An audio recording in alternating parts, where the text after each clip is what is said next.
ada paku, ada seng sebagian, ada pakaian, makanan, ini agak komplit Pak, untuk melengkapi gudang kita yang sudah keluar kemarin. Ada minyak.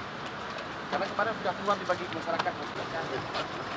Pegangan jauh, pegangan. Ini di bawah. Di bawah. Ini Kak, pegang aja.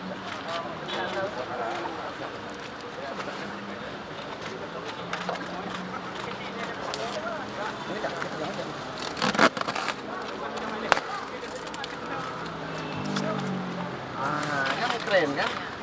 Oh. Bu, yang mana Bu? Bu. Alek. Ya.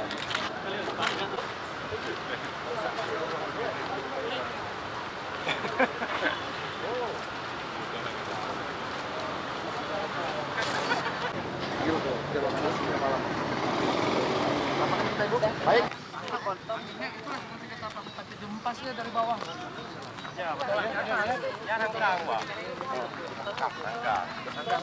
Ya, kita di sini dalam rangka melihat korban-korban bencana dari angin puting beliung yang baru saja tadi pagi disampaikan oleh Pak Kadi Sosial.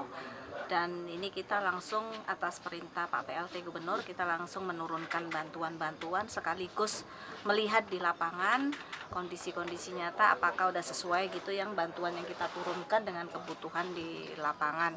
Nah, kondisi yang kita lihat di desa ini ada sekitar 7 rumah ya kalau nggak salah yang terkena. Itu rata-rata atapnya ini yang terkena, dan alhamdulillah ada bantuannya sudah sesuai peralatan bangunan, ada triplek, seng, dan nanti yang lain-lain akan kita tambahkan. Sudah disampaikan oleh Ibu Wakil Ketua Tim Penggerak PKK Provinsi, kami diperintahkan oleh Pak PLT Gubernur langsung untuk turun ke lapangan. Insya Allah hari ini kita sudah sampai.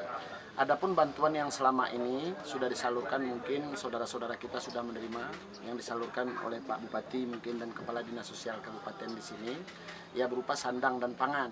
Di samping tentu untuk peralatan rumah ini juga dibantu, ada berupa berbentuk seng, paku, triplek, cat. Nah, itulah kira-kira yang kita sampaikan untuk saudara-saudara kita yang tertimpa musibah. Namun demikian tentu kita kan harus perhatikan terus, mungkin kekurangannya nanti kami akan lapor ke Pak PLT Gubernur.